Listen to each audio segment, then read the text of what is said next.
High court में अरविंद केजरीवाल जी की गिरफ्तारी पर सुनवाई हुई। आज इस हाईकोर्ट की सुनवाई में दो महत्वपूर्ण चीजें निकल कर आई।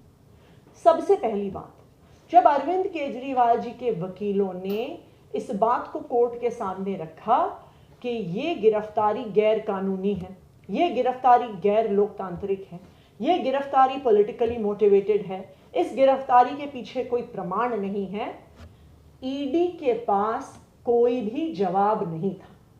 वो ईडी जो पिछले 2 साल से इस केस की जांच कर रही है, वो ईडी जिसने सैकड़ों अफसर इस केस की जांच में लगाए हुए हैं, वो ईडी जो हजारों जगह रेड कर चुकी है, वो ईडी जो बार बार कोर्ट में आके कहती है कि मनीष सिसोदिया को बेल नहीं मिलनी चाहिए, संजय सिंह को बेल नहीं मिलनी चाहिए, विजय नायर को बेल नहीं मिलनी चाहिए, आज उस ईडी के पास अरविंद केजरीवाल जी के वकीलों का और हाई कोर्ट के सवालों का कोई जवाब नहीं था। आज ईडी ने कोर्ट से समय मांगा जवाब देने के लिए। इसका क्या मतलब है? इसका यह मतलब है कि अब ईडी वापस जाएगी, अपनी कुछ मनगढ़ंत कहानियां बनाएगी, कुछ गवाहों पे दबाव बनाएगी, उन पे प्रेशर बनाएगी कि वो अरविंद केजरीवाल जी के खिलाफ गवाही दे कि ईडी कोई भी झूठी सच्ची बात कोर्ट के सामने ला सके। तो आज ये पूरे देश ने देख लिया कि जो ईडी 2 साल से इन्वेस्टिगेशन कर रही थी, उसके पास अरविंद केजरीवाल जी के वकीलों का और दिल्ली हाई कोर्ट के सवालों का कोई जवाब नहीं था, इसीलिए उन्होंने कोर्ट से समय मांगा। आज जो दूसरी महत्वपूर्ण चीज दिल्ली हाई कोर्ट की सुनवाई से निकल कर आई है, और वो दिल्ली हाई कोर्ट के आदेश में बहुत स्पष्ट तौर पर निकल के आई है कि दिल्ली हाई कोर्ट ने भी अरविंद केजरीवाल जी की गिरफ्तारी पर सवाल उठाया है।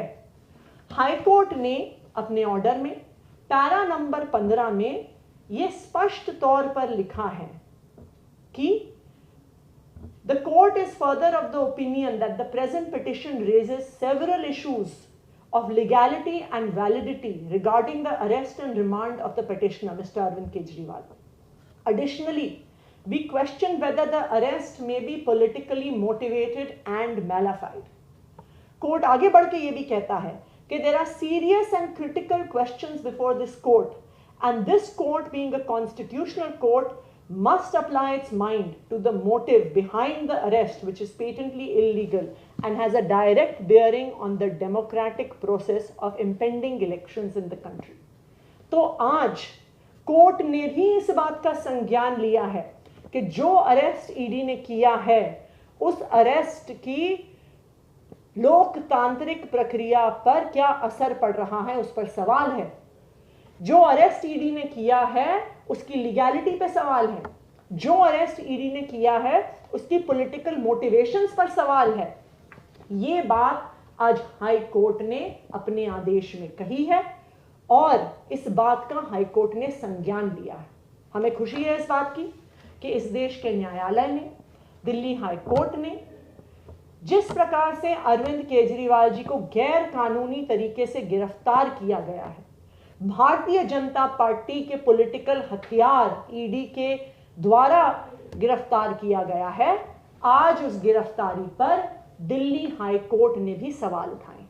हम इस बात का भी स्वागत करते हैं कि दिल्ली हाई कोर्ट ने ईडी को सिर्फ 1 हफ्ते का समय दिया है जिसमें उनको अपना जवाब दर्ज करना है।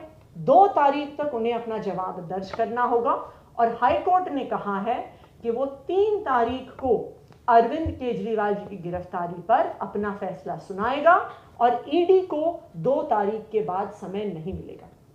हम उम्मीद करते हैं कि हमारे देश का न्यायालय इस देश की लोकतंत्र की रक्षा करने में जो हमेशा न्यायालय ने भूमिका निभाई है, वो आने वाले समय में भी निभाता रहेगा।